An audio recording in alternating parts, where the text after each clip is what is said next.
Midnight water tapes. Tonight, the rain is already falling. Not hard enough to wake the house, not sharp enough to become a storm, just steady enough to blur the windows and soften the corners of the room. It taps against the glass in a patient rhythm, like someone drumming their fingers very gently from the other side. If you are listening late, let that sound do what it came to do. Let it fill the empty spaces between the words.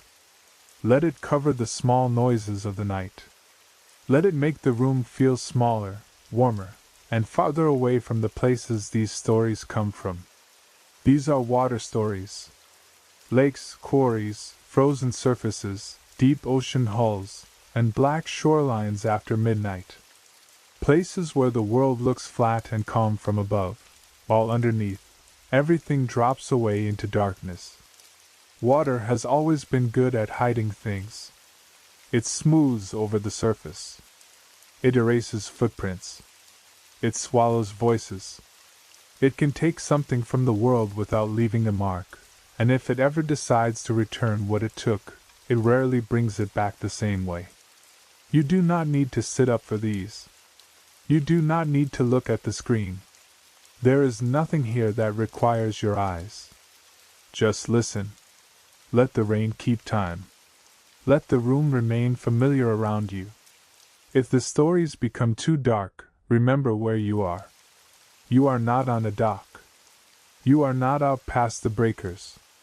You are not standing on frozen ice with your ear pressed to the surface. You are somewhere dry, somewhere safe, with the night outside and the door between you and it. The first tape begins on a lake that felt like home. The thing that matched my strokes. I grew up beside a lake, the kind of lake that becomes part of your childhood so completely that you stop thinking of it as a place, and start thinking of it as a room in the house. In summer, we were in and out of it all day. We ate sandwiches with wet hair. We dried towels over porch rails.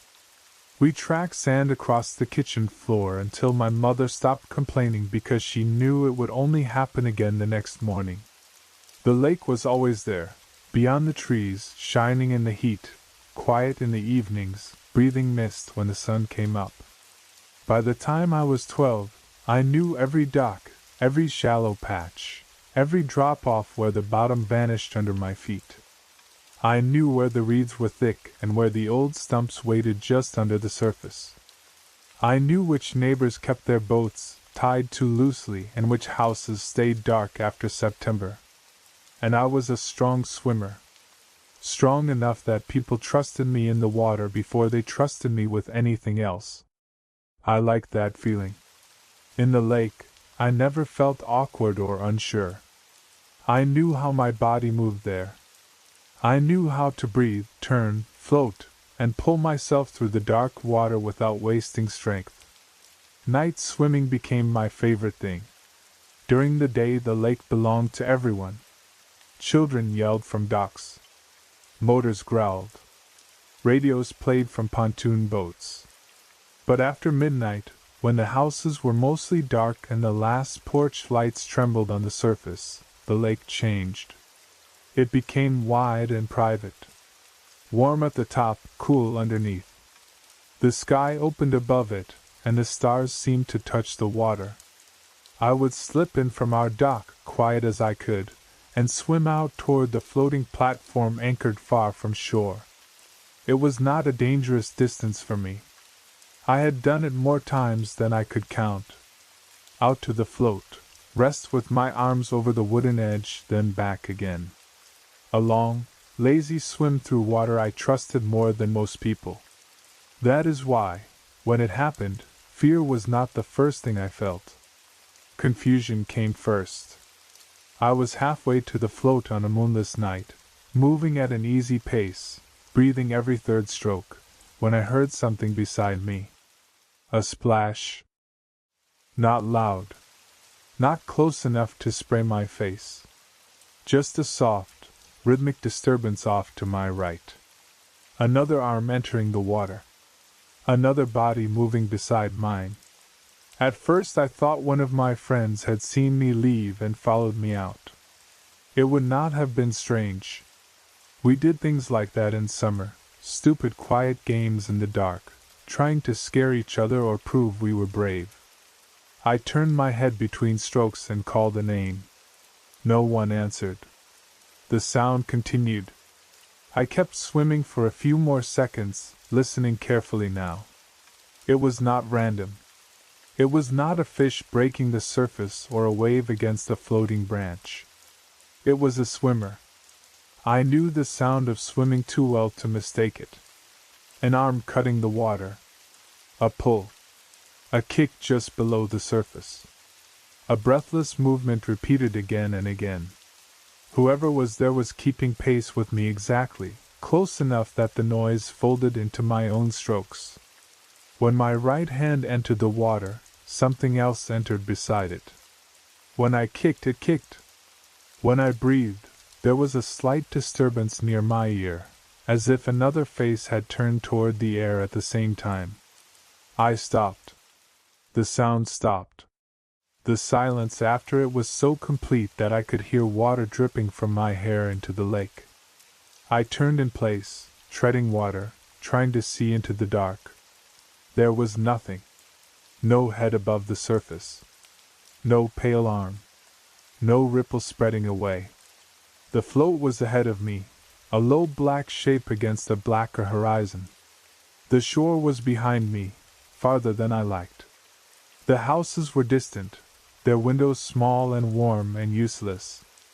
I told myself I had imagined it. Sounds play tricks on water. A person alone at night begins to hear patterns that are not there.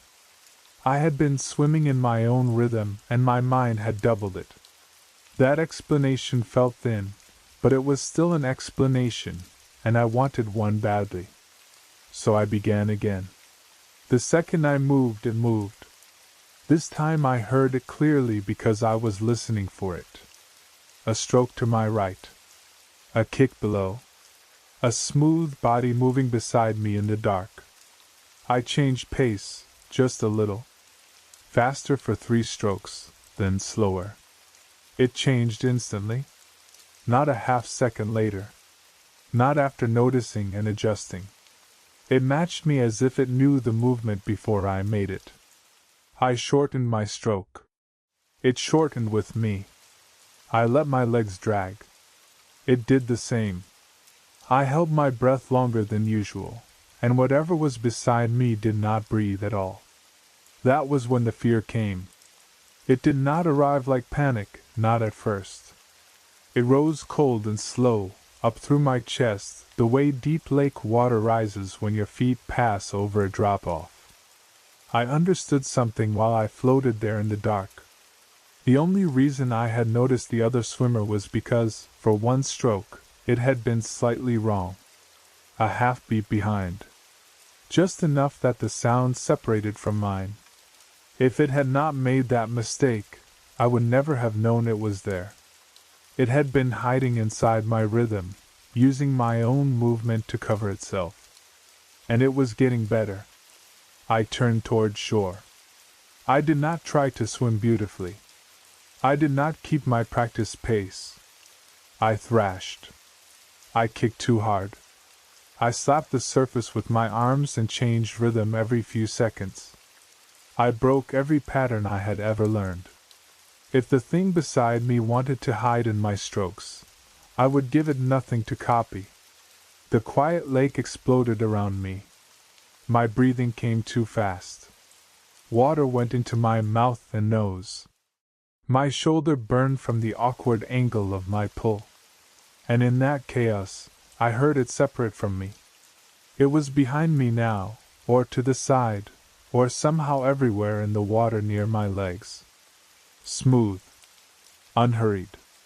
Not panicked at all. I was making noise like an animal trying not to drown, while it moved with a clean, calm efficiency that made my skin tighten. It did not need to thrash. It did not need to rush. It knew where I was. It knew where I was going. Every few strokes I felt the water shift near my calf, a pressure without contact, as if something large had passed just beneath me. I wanted to look back. The desire was almost painful. My mind kept trying to make an image, because fear hates what it cannot picture. A person. A friend.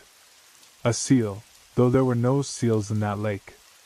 A log dragged by current, though the lake was still. But some deeper part of me knew that if I looked back and saw nothing, I would lose the last fragile piece of courage I had. And if I looked back and saw something, I would never reach the dock. So I swam. The dock appeared all at once, closer than I expected and still impossibly far. I reached for the ladder and missed it. My fingers scraped wet wood. I grabbed the side, kicked hard, and hauled myself up with no grace at all, banging one knee so badly it bled. I rolled onto the dock and crawled away from the edge. Only then did I realize I was making a sound, a small broken noise with every breath. The lake below me went quiet again. I did not look into it. I lay there until I could stand. Then I walked back to the house, dripping across the porch, and locked the door behind me, which was ridiculous because whatever had followed me had been in the water, not the yard. Still I locked it. I locked every door I passed.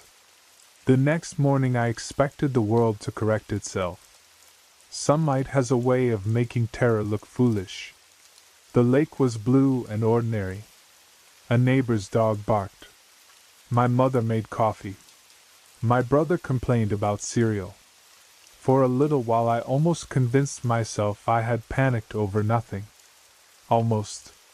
Then my father asked why I had been swimming so late. I went still. He said they had seen me from the porch. My parents had been sitting outside after I thought everyone was asleep. They watched me swim out toward the float, and then back again. My mother said she almost called out, but I looked like I was with someone, and she did not want to embarrass me. She asked who the other swimmer was. I said nothing. My father smiled in that casual morning way people smile before they understand they have said something terrible. He told me there had been two of us the whole time. Two heads in the water. Two sets of arms. Side by side, all the way out and all the way back. Moving so perfectly together that, from the porch, it looked practiced. Like a routine. Like twins. They had assumed the second swimmer was a friend. I never night swam again. Years later, I can still smell that lake when summer rain hits warm pavement. I can still feel the dock under my palms. And sometimes, in a pool or in the ocean or even lying in bed listening to rain, I catch myself breathing in a rhythm and then breaking it on purpose.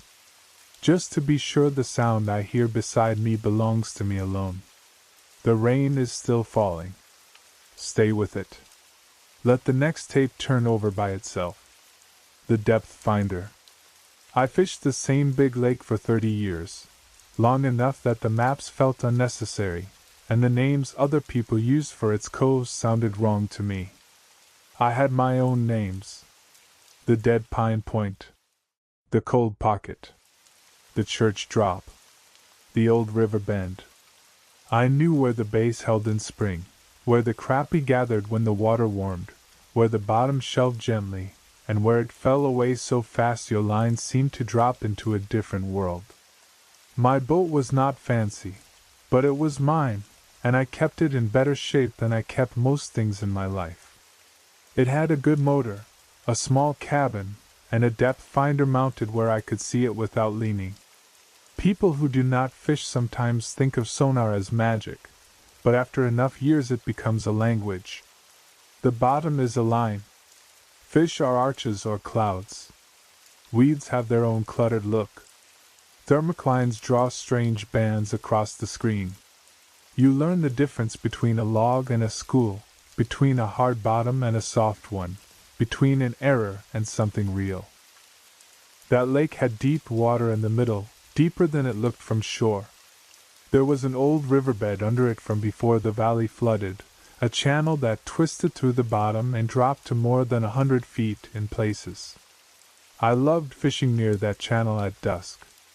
The water above it seemed darker, even on bright days, and the fish there were bigger, slower, more patient. I used to joke that anything smart enough to live down there deserved to be caught with respect.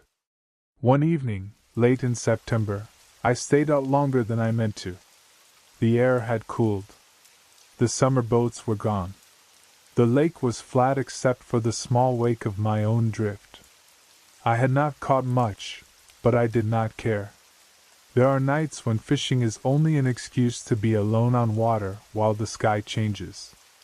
The sun had already dropped behind the trees, leaving a dull red line at the horizon. I was over the deepest part, right above the old riverbed, when the depth finder changed. At first I thought I had crossed an edge. The bottom line on the screen still read 110 feet, exactly where it should have been. But above it, rising from the darkness near the bottom, was a return I did not recognize. A shape. Not a school. Schools scatter. Even packed tight, they have texture. They flicker at the edges. This did not. It was solid. One continuous return, dense and bright on the screen, lifting slowly from the bottom as if the lake itself had decided to raise a piece of its floor. I watched it climb from 100 feet to 95, then 90. It was not drifting. It was not being pushed. It was coming straight up beneath me. I tapped the screen. A stupid habit, as if the machine might wake from a dream. The image remained. The bottom stayed at 110 feet. The shape rose to 80. I told myself the obvious things. Sensor error. Air bubble. Temperature layer. A tree caught in some current I did not know about. But I had spent 3 decades learning that screen, and none of those answers fit. A thermocline does not rise in a single solid mass. A log does not climb vertically through still water. A school of fish does not look like a submerged building, and it certainly does not move with the slow intention I saw there. At 70 feet, I reached for the motor. I did not start it yet. Pride is a strange thing. Even alone, with no one watching, I did not want to admit I was afraid of a picture on a screen. I stared down at the water instead. It was too dark to see anything beneath the surface. That made it worse. The lake above the thing was perfectly calm. No bubble rose. No swirl appeared. Nothing broke the surface to warn me that something large was moving below. The shape reached 60 feet. Then 50. It was bigger now, filling more of the display. At first it had been the size of my boat on the screen. Then larger. Then so large that I could not see all of it in the sonar cone. Its top rounded upward. Its edges were not smooth, exactly, but the return was too bright for detail. I remember thinking, with a kind of helpless absurd clarity, that if it kept rising it would hit the hull from underneath, and there would be nothing between me and it but fiberglass, bolts, and the thin confidence of a man who had always believed lakes were understandable. At 40 feet, I started the motor. The noise sounded obscene in the evening quiet. I threw the boat forward harder than I should have. The bow lifted. The lake opened behind me. On the screen, the shape stopped rising. For 2 seconds, I thought I had escaped whatever glitch had caused it. The bottom line shifted as I moved into slightly shallower water. Static flickered. The mass held at 40 feet.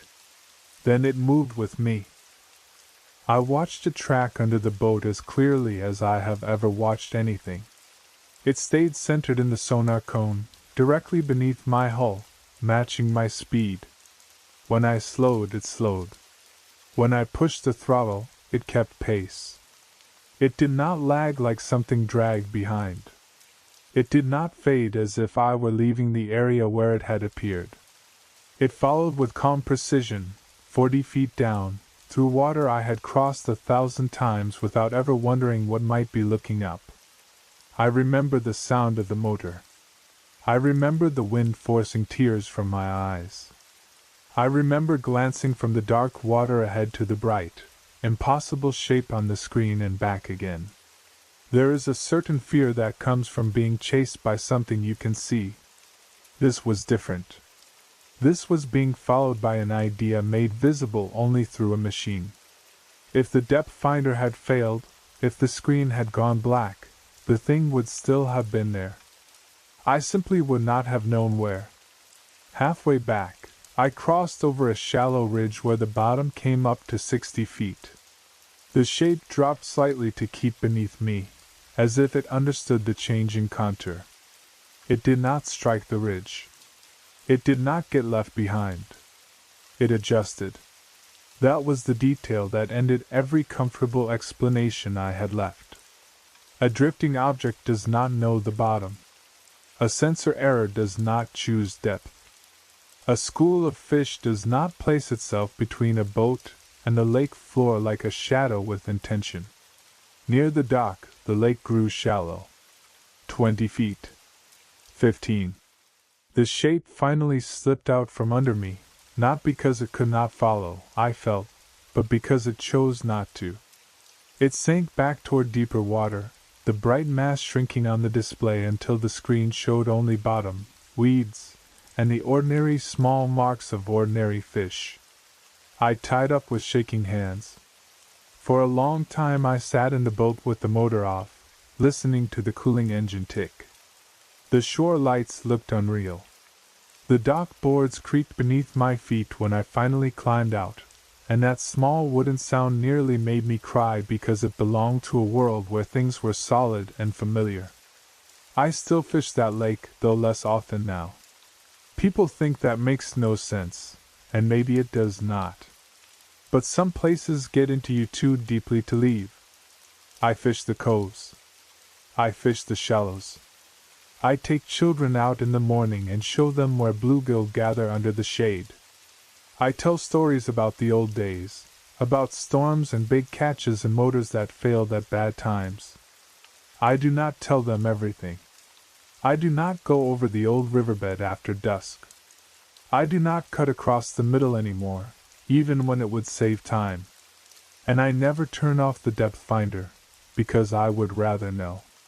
That may be foolish, but after that night I learned that ignorance is not safety. The dark under a boat remains dark whether you look at the screen or not. Sometimes, when I am cleaning gear at the dock, I hear a distant splash from the middle of the lake. Probably a fish. Probably a turtle. Probably nothing. But I always look toward the deepest water, and I think of that solid return rising 100 feet through blackness, not in hunger maybe, not even in anger, but in curiosity. Something big enough to fill my screen. Something patient enough to rise from the bottom just to see what was making noise above it. Something smart enough, when I ran, to follow me home. You are doing fine. Let your breathing settle. The next story is colder. The voice under the ice. Up north, winter changes water into something people trust too easily. A lake that could drown you in August becomes a road in January. Families walk across it. Trucks park on it. Children skate over places where the depth below them is black and total. You learn to read ice the way other people read weather. Clear ice, white ice, pressure cracks, old snow, new snow, the hollow boom that rolls under your boots when the sheet shifts in the cold. It sounds frightening if you did not grow up with it. If you did, you call it normal. The lake near our town froze early most years. By December, the ice was thick enough for huts and snowmobiles. By January, people stopped going around it and started going across.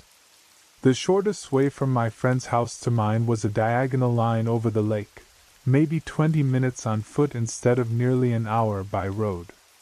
I had crossed that way so often I could do it half asleep, following the dark line of trees on the opposite shore and the faint glow from houses beyond them. The night I heard the voice was clear and brutally cold. The kind of cold that makes every star look sharpened. Snow squeaked under my boots. My breath came out white and vanished behind me. The ice was safe. Not just safe in the way people say things are safe because they want them to be, but truly thick, measured, used, crossed all week by trucks heavier than anything I would ever bring onto it. I remember that because I have spent years trying to find the weak point in the story. There was no weak ice. There was no open hole. There was no place where a person could have fallen through. I was near the middle when I heard it. At first, I thought the ice had groaned in a strange pattern. It does that. Sound travels under frozen surfaces in long, eerie ways. A crack far away can seem to speak right beneath your feet. I stopped walking and listened, smiling a little at myself for being startled. Then the sound came again, and it was not ice. It was a voice. Faint, muffled, pressed in by the frozen sheet between us, but human. It came from below me. Not from across the lake, not from the shore, not from the wind moving through trees. From beneath my boots, under the ice, inside the black water. Help me. I froze. The words were so clear that my body reacted before my mind could argue. Someone was down there. Someone had gone through and been carried under the sheet. That was the nightmare everyone knew, the story told every winter as a warning. A person falls through a hole, comes up under solid ice, sees the pale moon above them, and cannot find the way back to air. I dropped to my knees so fast pain shot through both legs. I swept snow away with my gloves, searching for a crack, a dark patch, anything. There was nothing. The ice was whole. The voice came again. Please. I am down here. I am so cold. Help me. It sounded like a young man, maybe a teenager, terrified and exhausted. I pressed my ear to the ice. The cold burned through my hat. The voice sharpened, close now, directly under me. I could hear something else with it, a faint tapping or scraping, as if fingernails were touching the underside of the ice. I shouted that I was there. I shouted that help was coming, though I had no phone signal in the middle of the lake and no idea what kind of help could reach someone sealed under unbroken ice. I got up and turned in a circle, looking for any sign of an opening. The frozen surface stretched smooth in every direction, silver under the stars. No hole. No broken edge. No wet snow. No scattered gear. The lake had been sealed for months. If someone was under it, then they had been under it since before winter, and no living voice should have remained. That thought came slowly, and with it came another. The voice had not been getting weaker. It had been waiting. I knelt again, though every instinct told me not to. The pleading stopped the moment my ear touched the ice. For a few seconds there was only silence beneath me, deep and heavy. Then the voice changed. It no longer sounded cold. It no longer sounded frightened. It became calm, almost gentle, and much closer than before. You can hear me. Good. My throat closed. Most people cannot, it said. I pulled my head away from the ice, but I did not stand. I could not. The cold had gone out of the night somehow, replaced by a numb pressure that held me there. I stared at the cleared patch of ice between my gloves. My own reflection looked back faintly, distorted by frozen bubbles trapped below. Come closer, the voice said. Put your hands on the ice. I did not move. Please, it said, and now there was a smile in the word. I just want to see your hands. Under the ice, something pale moved. Not far away. Not drifting past in the depths. directly beneath the spot where my face had been. It rose from the black water slowly, as if it had been waiting just below the limit of sight. At first I thought it was a patch of ice within the ice, or trapped air, or moonlight caught in a strange place. Then it pressed upward against the underside of the frozen surface, and the ice between us whitened around it. It was not a face. I need to say that because my mind tried to make it one. It was pale and broad and soft-looking, with suggestions of shape where no shape should have been. It flattened itself gently against the ice, testing the boundary. The tapping sound came again. Not frantic now. Curious. I saw, or thought I saw, something like fingers spread from within the pale mass. That broke me. I ran. Running on ice is a bad idea. Everyone knows that. You keep your steps measured. You do not panic. You do not let fear make your body stupid. I did all of it wrong. I slipped twice and tore one glove. I slammed my shoulder hard enough that I felt the bruise for weeks. Behind me, under the ice, the voice did not shout. It did not beg anymore. It simply followed for a while, speaking from beneath my feet in that same calm tone. Slow down. The ice is safe. Come back. I only want to see your hands. The worst part was how the voice stayed beneath me longer than it should have. I was running toward shore, changing direction, slipping, stumbling, but the sound moved with me under the ice. Not always directly below, but close. Close enough that when I fell the second time and my bare fingers touched the cleared ice where my glove had torn, something tapped upward from below, once, very softly, under my palm. I made it to shore and did not stop until I reached the road. I could not feel my fingers. My lungs hurt. When I looked back, the lake was empty and still, the same wide white field it had been when I stepped onto it. No shape moved beneath the surface. No voice called from the middle. The stars were bright. The houses waited in the distance. Everything looked safe. The next day, I told no one the whole truth. I asked around carefully, pretending curiosity. No one was missing. No one had gone through the ice. No old accident matched what I had heard. A few people gave me the usual explanations. Ice sings. Sound carries. The mind makes words from noise when it is tired and cold. I accepted those explanations in the way you accept a blanket that is too thin. You pull it over yourself anyway because it is better than nothing. But I know what asked to see my hands. I know what rose pale beneath the ice. And I know that the frozen surface people walk across so confidently is not a floor. It is a door. A clear, cold, temporary door laid over a whole dark world of water. We cross it with sleds and skates and fishing gear. We laugh on it. We build fires above it. We forget that below us, the lake has not gone anywhere. It is still there, black and moving and sealed away, listening for footsteps, waiting for someone kind enough, frightened enough, or lonely enough to kneel down and answer when a voice calls from beneath. If your eyes are closed now, let them stay closed. You do not need to see for this one. The dock at night. The lake house was not ours in the grand old family sense. We had not inherited it from anyone, and there were no sepia photographs of great-grandparents standing on the porch. My parents bought it when I was already grown, after years of saving and talking about someday.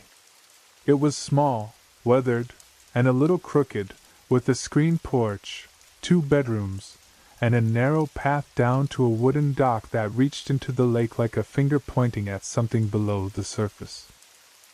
I loved that dock immediately. In the mornings, I carried coffee to the end and sat with my feet over the water while mist lifted from the lake in slow white sheets. In the afternoon, we swam from it. At sunset, dragonflies moved above the boards and fish made small rings near the posts. The dock creaked in a friendly way under bare feet. It smelled of sun-warmed wood, rope, and lake water. It was the peaceful center of the whole place. For the first few weeks, nothing felt wrong. We were busy making the house ours. We fixed screens, painted trim, found where the mice had been coming in, and learned which neighbors waved and which preferred not to. At night, the lake was black beyond the porch lights. I liked that too. I liked hearing it move softly in the dark. Then one morning, I found the footprints. I had gone down early with a mug in my hand, still half asleep, expecting mist and quiet. Instead, I stopped halfway along the dock and looked down at the boards. Wet footprints led from the ladder at the far end toward shore. Bare feet. Adult-sized. Fresh enough that water still shone in the grain of the wood, each print dark against the pale boards. Heel-arched toes. Step after step. Someone had climbed out of the lake during the night and walked up the dock. At first, it was only annoying. That is how ordinary the world still was to me. I assumed a neighbor had gone for a midnight swim and used our dock without asking. Rude, but not terrifying. I followed the prints back toward the house. They faded before the grass, drying as they went. By the time they reached the end of the dock, there was almost nothing left. I mentioned it over breakfast. My father shrugged. My mother frowned in the way she did when imagining liability. If someone was swimming off our dock at night and got hurt, could that become our problem? We asked the nearest neighbors. Everyone denied it, not defensively, just with the mild confusion of people who had no reason to lie. No teenagers had been visiting. No guests. No one had been out late.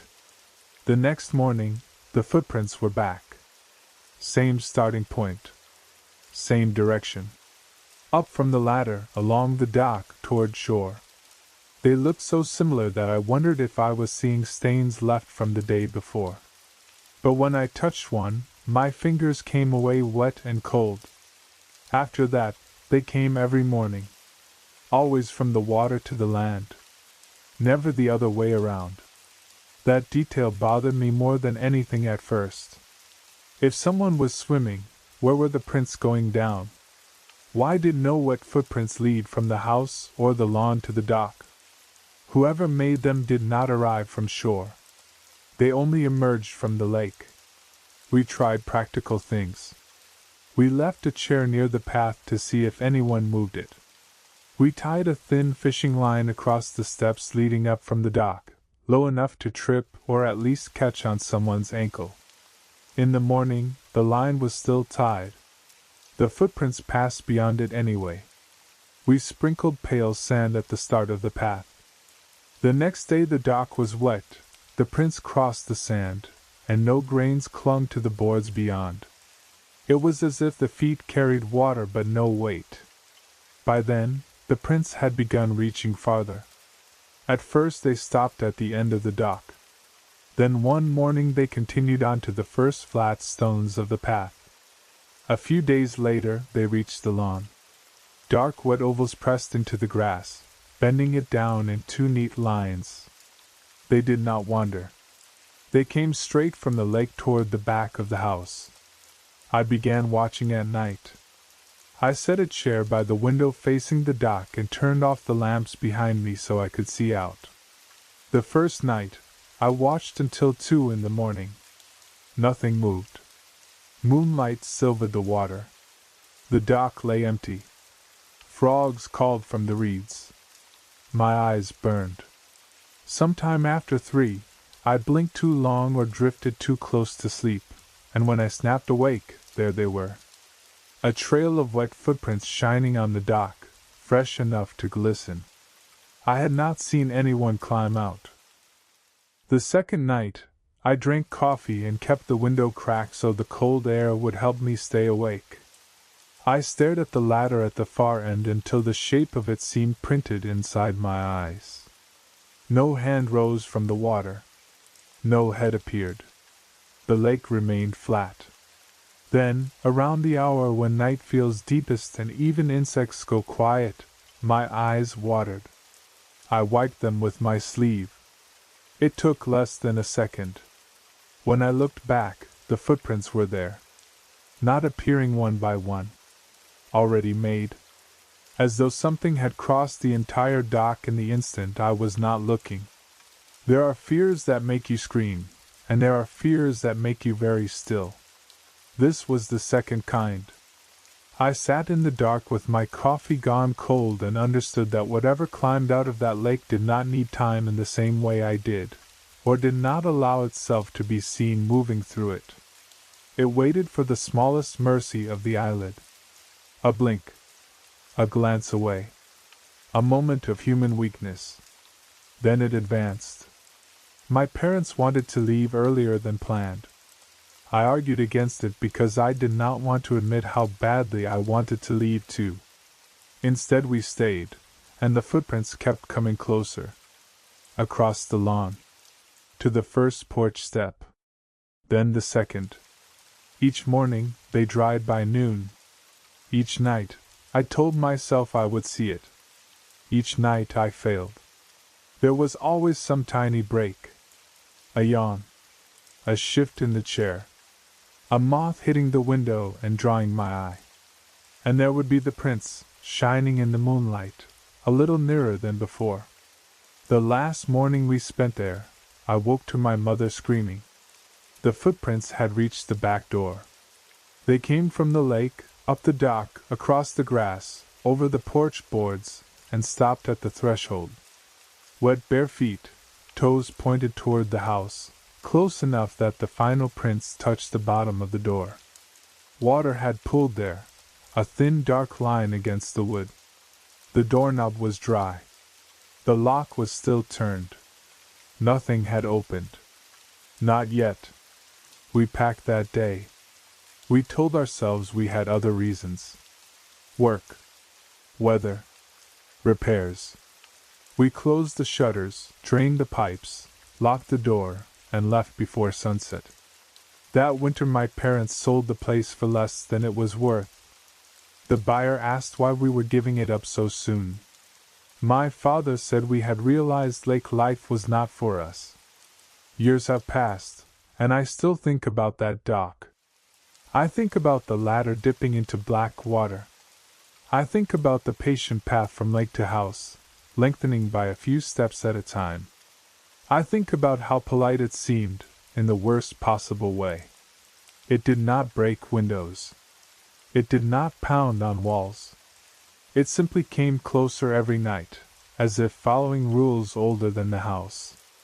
As if a door had to be reached before it could be crossed. I do not know what happens on the morning the footprints do not stop at the threshold. I do not know if they lead into the kitchen, down the hall, to the bedrooms, or to the place where someone is sleeping with their face turned away from the door. I only know we left before the wet prints came inside, and sometimes, when rainwater tracks across my entryway from ordinary shoes, I still check to make sure the toes are pointing out. Breathe slowly. The rain has you. The next tape sinks deeper. The diver's light. I used to love dark water dives. That sounds strange to people who only know diving from vacation photos, all bright reefs and clear blue water, but there is a different beauty in places where sunlight does not reach. Flooded quarries, deep reservoirs, cold inland pits with steep walls and machinery rusting somewhere below. They are quiet in a way the ocean is not. No coral, no color, no bright fish sliding past your mask. Just stone, silt, cold, and the beam of your own light cutting a narrow path through the black. The quarry where it happened had been a working pit decades before. Then the company left, the pump stopped, and water filled the wound in the earth. Locals used it in summer, but only near the edges. Divers liked it because it was deep, colder than expected, and full of things to find. Old cables, metal frames, a sunken platform placed there for training. There were rumors too, as there always are around deep water. A car down somewhere no one had reached. A missing worker from the old days. A shaft that went deeper than maps showed. Most of that was nonsense. Divers love stories almost as much as sailors do. I had been there several times. I knew the entry point, the training lines, the shelf where the temperature dropped so suddenly it felt like passing through a curtain. I was careful. I checked gear obsessively. I planned my dives and stayed within limits. That day, my buddy had cancelled late, which should have been enough reason not to go. But I was experienced, the weather was good, and I convinced myself I would keep it simple. Down the wall, brief look around, then up. Nothing heroic. The water near the surface was green and dull. 10 feet down, sound softened. 20 feet down, the summer warmth vanished. At 30, my light became the only thing that mattered. Beyond its cone, the quarry had no edges. Just black water pressing close, swallowing distance. I followed the wall with one hand near the rock, watching silt drift in slow clouds where my fins disturb it. At depth, time changes. Every movement becomes deliberate. You hear your own breathing louder than thought. Inhale, bubbles, exhale, bubbles. Gauge check. Depth. Air. Direction. The world is reduced to instruments, and a circle of light. I had reached the deepest point I intended to reach, close to my personal limit, and I was preparing to begin my ascent when I noticed another light below me. It was small at first. A pale point in the black under my fins. My first emotion was irritation, which now seems almost funny. I thought another diver had come in below me without warning, and I was annoyed at the recklessness of it. No recreational diver should have been deeper than I was in that quarry. Visibility was poor, the water was cold, and the bottom fell away into places that made even experienced people cautious. I held position, one hand against the rock wall, and looked down. The light rose. It was steady. Too steady. A diver's lamp moves with the diver. Even a very controlled swimmer has some sway, some bob, some tiny arc from fin strokes and breathing. This light did not. It climbed in a straight vertical line as if pulled upward by an invisible cable. No beam came from it. That was the second wrong thing. A dive light cuts water. It shows particles, silt, rock, the edge of a hand. This glow illuminated nothing. It was simply there, a pale round brightness in the black, moving up through darkness without touching any of it. I angled my own light toward it. The beam did not reach far enough to show what carried the glow. It should have. The distance was closing. My lamp picked out drifting particles between us, then nothing, then the pale point rising. I saw no mask, no tank, no bubbles. That bothered me most. A diver below me should have been exhaling. Bubbles should have streamed upward, silver in my light, impossible to miss. There were none. The glow continued to rise. I checked my gauge automatically, because fear underwater becomes dangerous when it interrupts routine. Depth. Air. Time. I told myself to ascend slowly. I told myself not to bolt. But my eyes kept dropping to the light. It was closer now, and with that closeness came a terrible realization. The light was not being carried by something small. It was attached to something larger that remained below it. I cannot explain how I knew. I did not see teeth. I did not see a body. I saw only the pale glow, round and patient. But the darkness under it seemed shaped. Not visible, not exactly, but present, A pressure in the water, a suggestion of mass so large my mind refused to draw an outline around it. The light was not a lamp. It was a lure. The front of something. The little harmless part meant to hold your attention, while the rest rose underneath. My training saved me for a few seconds, and then fear almost killed me. I began my ascent faster than I should have, then forced myself to slow. I watched my bubbles climb past me. I vented air. I checked my computer. I kept one hand near the wall and tried to maintain control while every primitive part of my body screamed to kick straight upward until I broke the surface. Under me, the light followed. Not chasing. Following. That was worse. Chasing has urgency. This had certainty. It rose at the same smooth pace, adjusting as I moved, staying below and slightly behind, just inside the lower edge of my vision. Whenever I looked away to check my ascent rate, I felt it come nearer. Whenever I looked back, it seemed exactly where it wanted to be. My own light shook in my hand. The beam jumped across stone and silt, making shadows that looked like fingers reaching from the quarry wall. At my safety stop depth, I tried to hold. I really did. Anyone who dives knows the importance of those minutes. You respect pressure or pressure punishes you. I hovered there, body trembling, computer counting down, while the glow waited below me. It stopped too. Not directly under my fins now, but just beneath the limit of clear sight. It held position, pale and steady, as if it understood waiting. As if it knew I had been taught not to rise yet. I remember thinking that no animal should know that. No light should pause with you in the dark because your machine says 3 minutes remain. I lasted less than 1 minute. Then the glow brightened. Only slightly. Just enough that for an instant I saw something behind it. A curve. A texture. A suggestion of a surface that was not rock and not water. Something broad moving upward with the light at its center. My body chose survival over training. I kicked for the surface, dumping air, trying not to scream into my regulator. The last 30 feet felt endless. The world above me turned from black to green to a dim gray ceiling. I broke through gasping, spit out my regulator, and grabbed the nearest rock at the quarry edge. My computer complained. My lungs burned.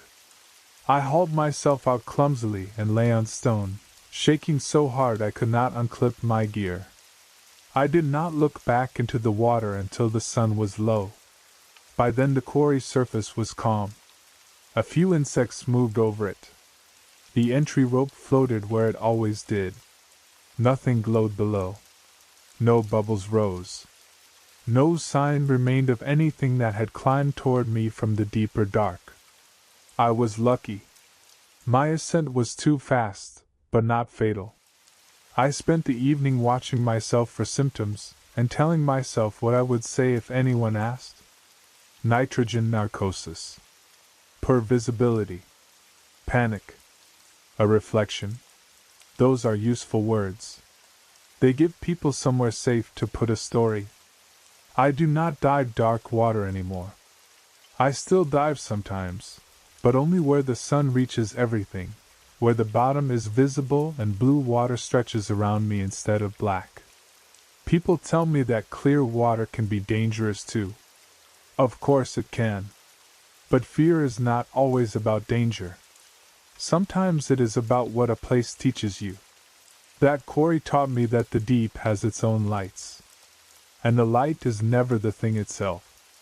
The light is the part you are allowed to see, the part designed for your eyes, the patient pale promise rising out of the cold while the rest of it remains below, enormous and silent, coming up underneath in the dark.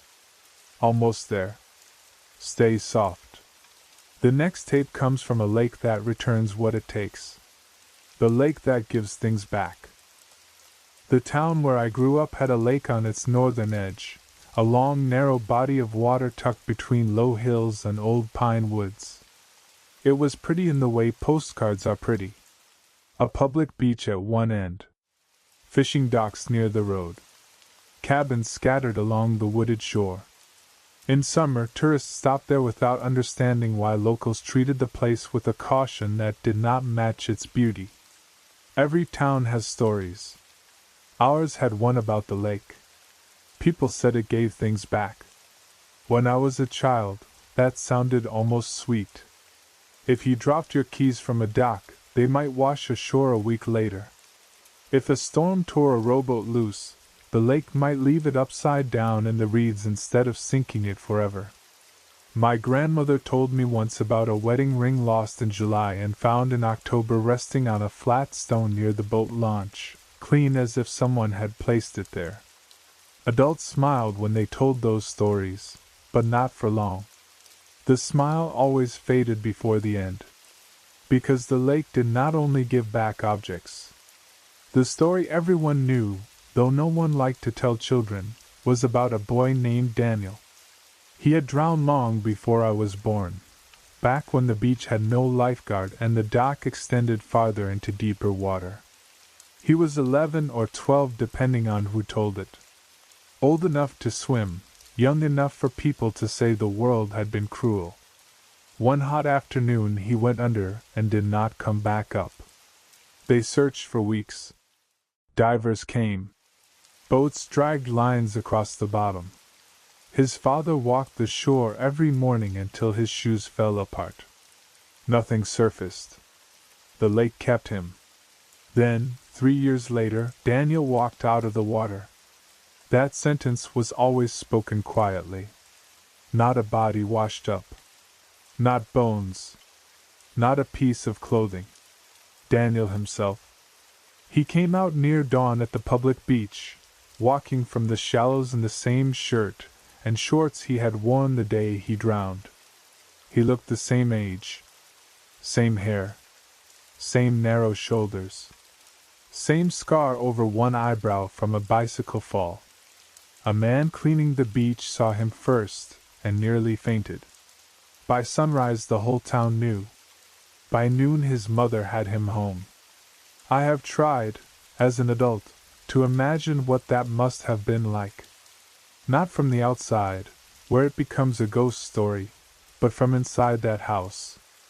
A mother who had buried nobody, who had spent 3 years with grief that had no ending, opens her door and sees her child standing there wet and silent. What do? You do not ask if he is real.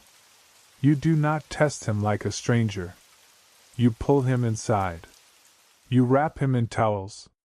You thank God or the lake, or whatever you think has returned him. Love does not wait for explanations.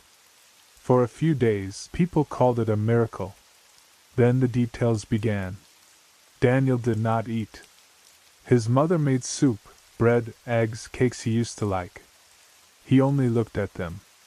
He did not sleep either.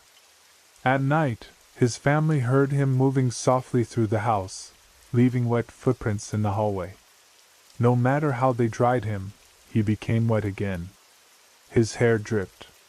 His clothes clung to him. Water gathered under his chair and spread across the floor in slow circles. It smelled not like lake water in summer, but like deep water, old water, water that had never seen sun. He did not speak much at first. When he did, his voice sounded thin, as if it had traveled a great distance before reaching his mouth. He asked where the lake was, even when sitting in a room facing it. He asked if the windows could be opened. He asked why everyone breathed so loudly.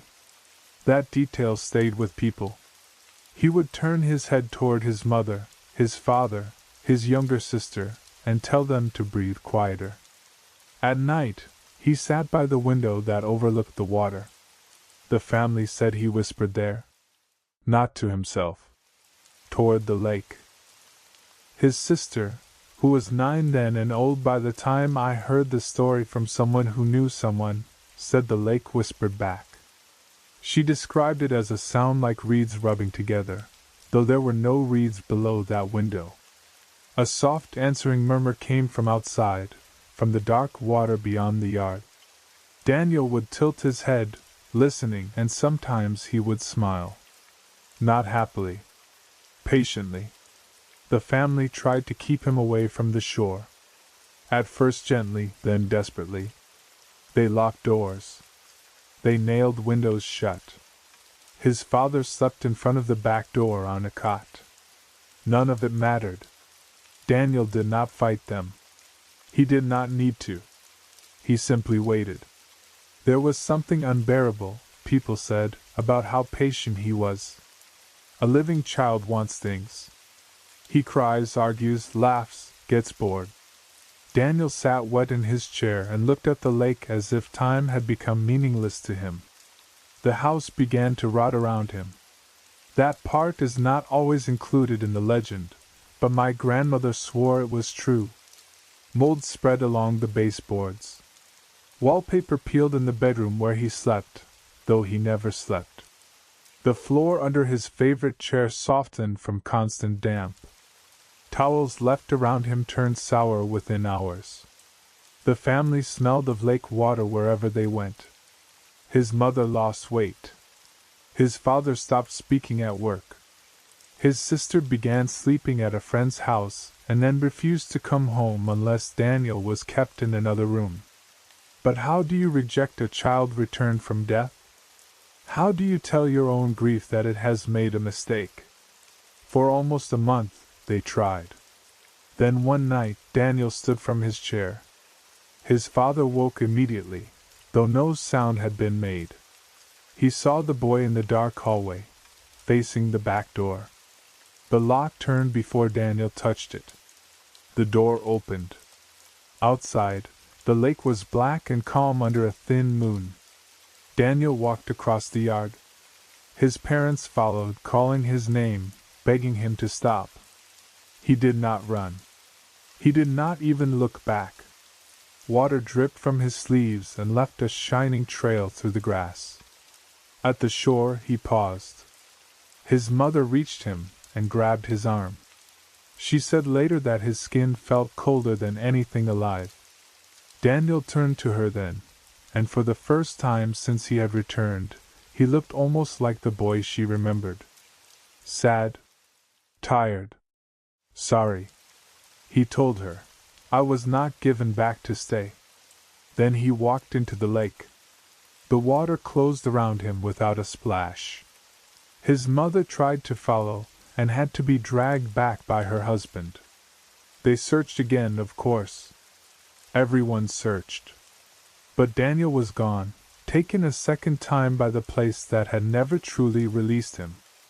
After that, people stopped calling the lake generous. Lost objects still returned. A tackle box gone in spring might appear under someone's dock in fall. A red canoe that sank during a storm might be found resting neatly on the sand weeks later. But no one celebrated those little miracles the same way. When the lake gave something back, people looked at it carefully before touching it. As a teenager, I went there with friends because teenagers are drawn to places adults warn them away from.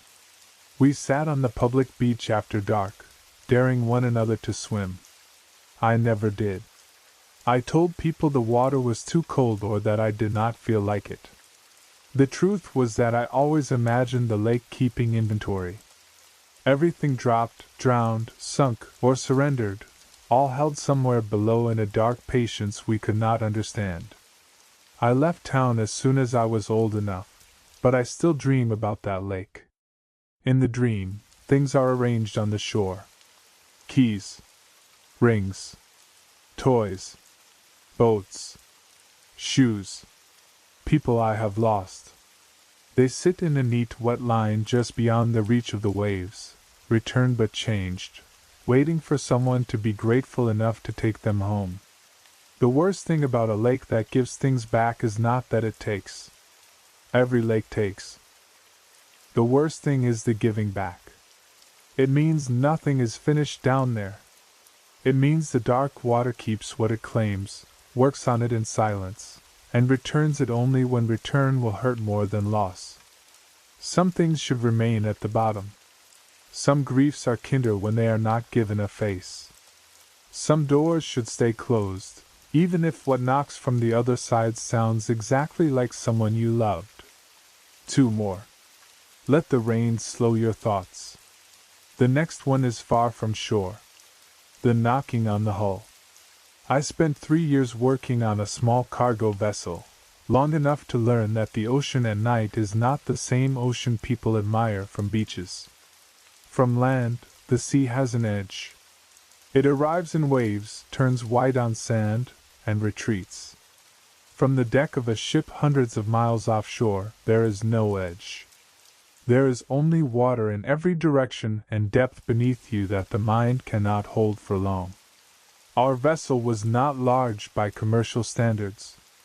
Big enough to cross, small enough that weather mattered and everyone knew every sound she made. Engines, pumps, cables, loose galley drawers, the low flecks of metal in rough seas. After a few months aboard, you could tell by sound alone whether something was normal. A ship is a house, a machine, and a body all at once. It complains constantly.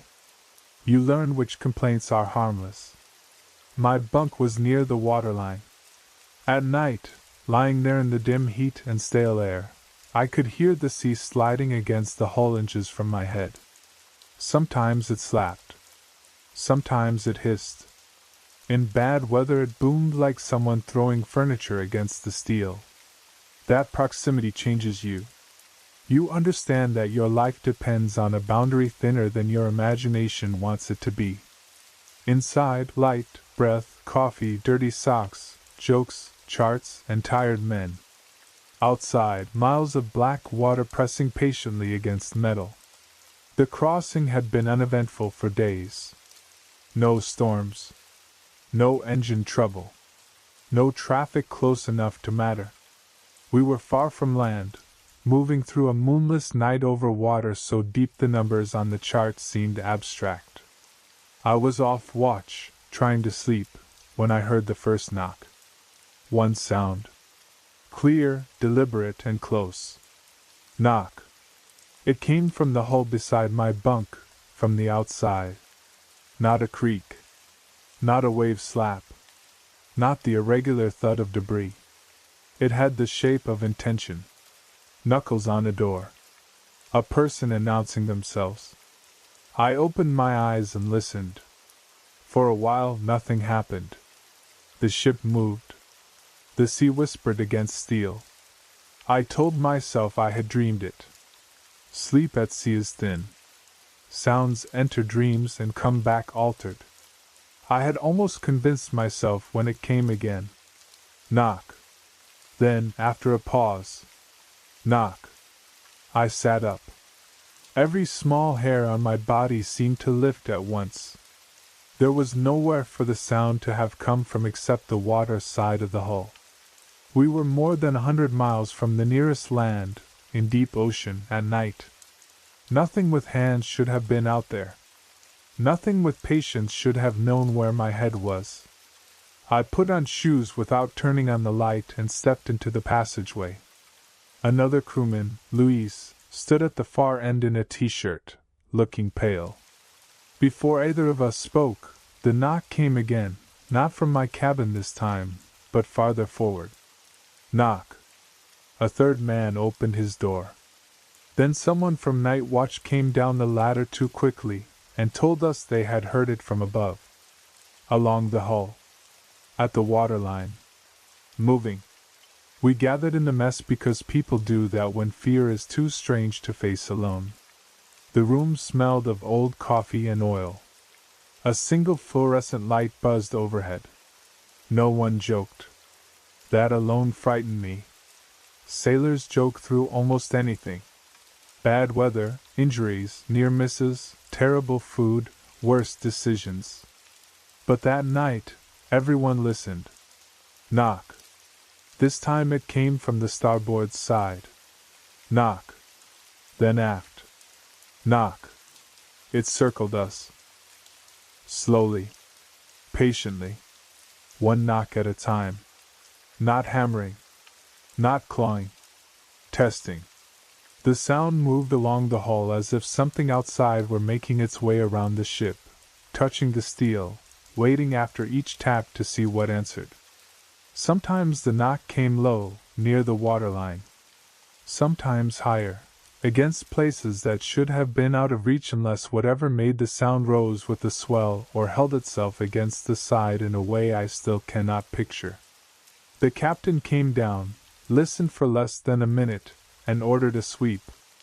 We checked lines, rigging, anything that might have come loose and struck the hull. Nothing. The sea was calm. No debris showed in the searchlights.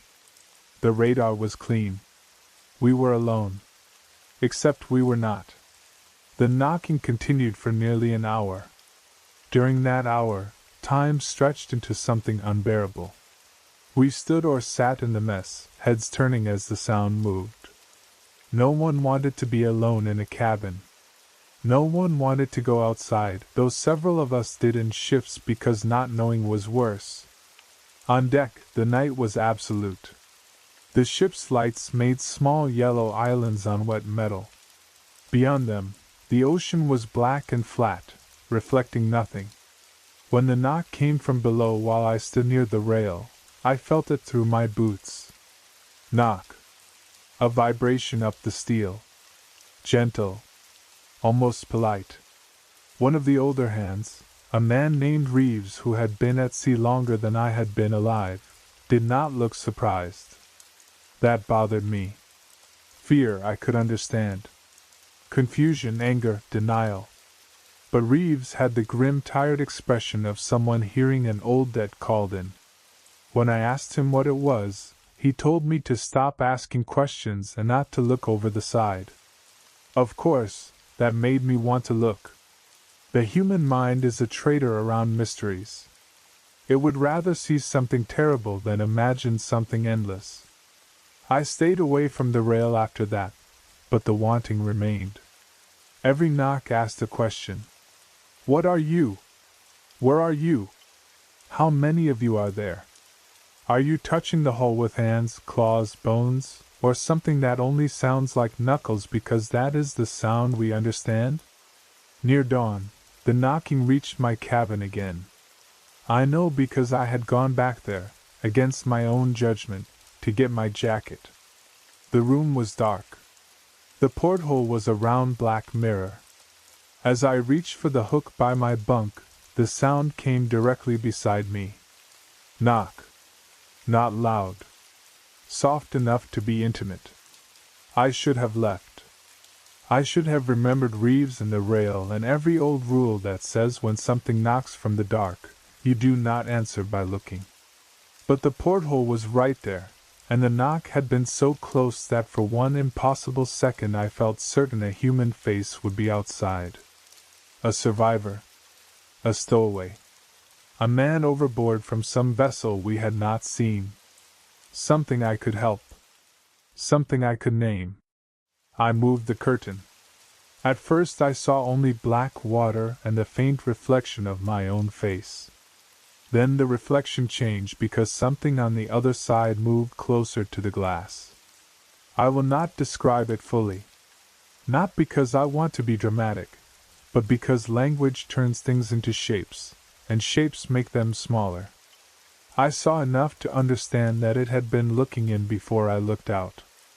I saw a surface pale in places and dark in others, pressed near the porthole without fogging it.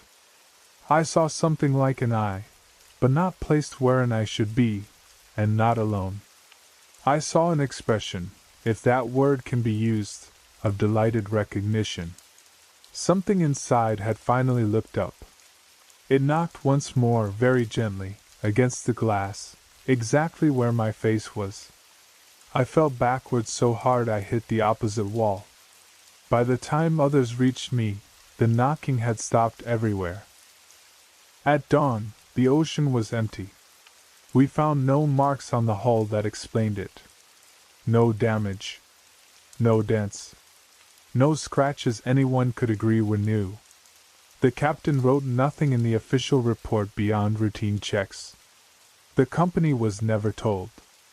At sea, some stories become expensive if written down, and some become madness if spoken too often. Reeves found me later and said only one thing. The deep comes up at night sometimes.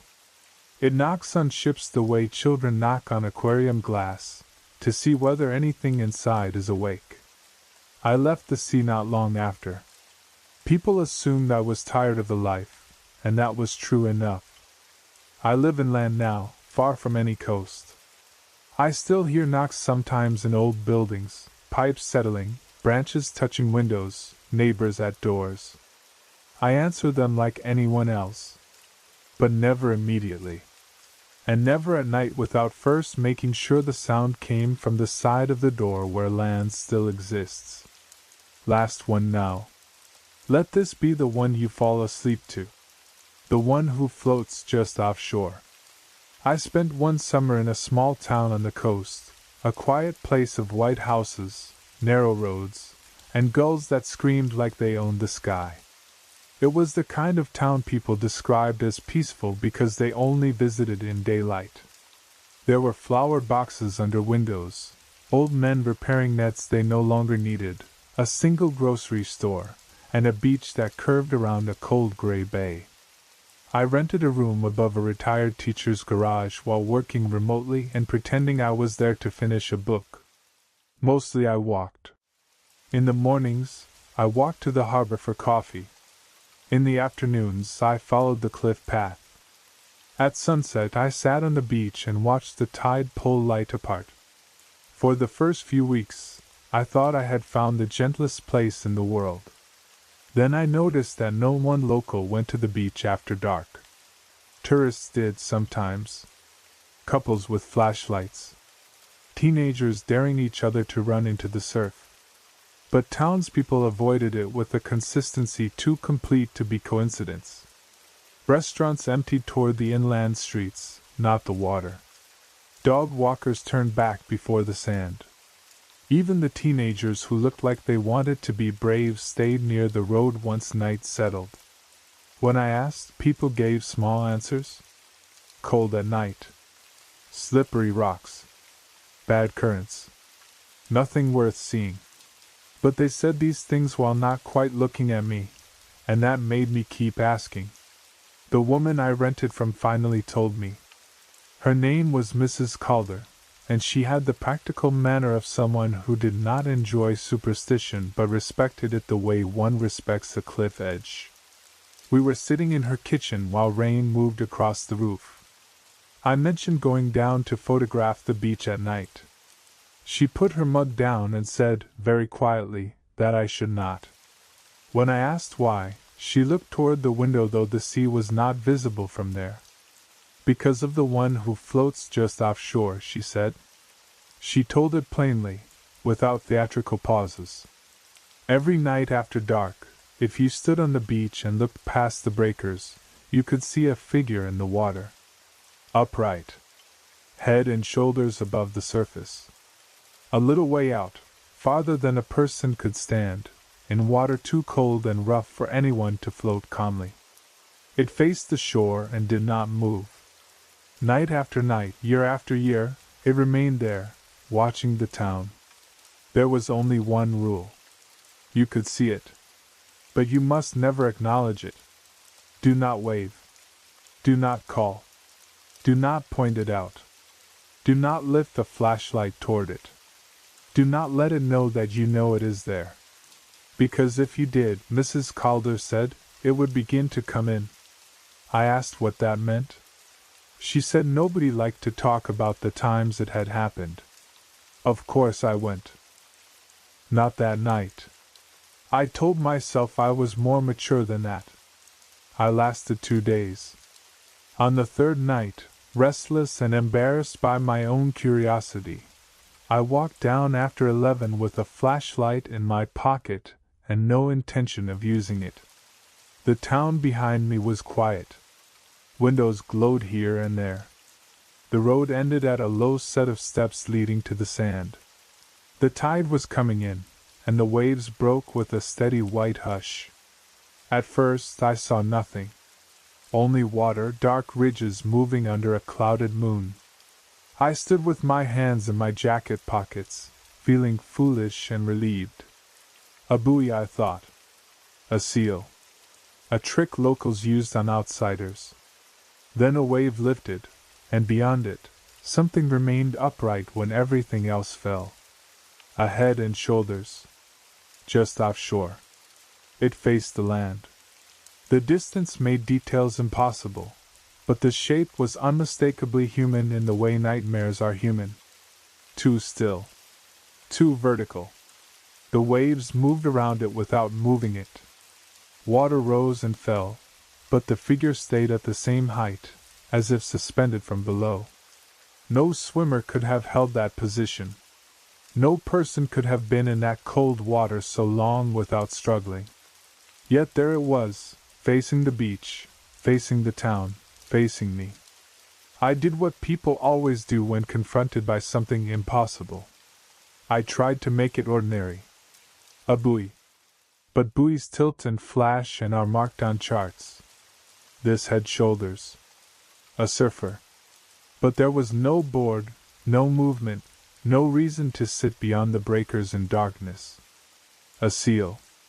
But seals do not watch you with the stillness of a person waiting to be invited. Moonlight. Driftwood. A trick of distance. Then the cloud shifted, and I understood that it was looking directly at me. Not at the shore in general.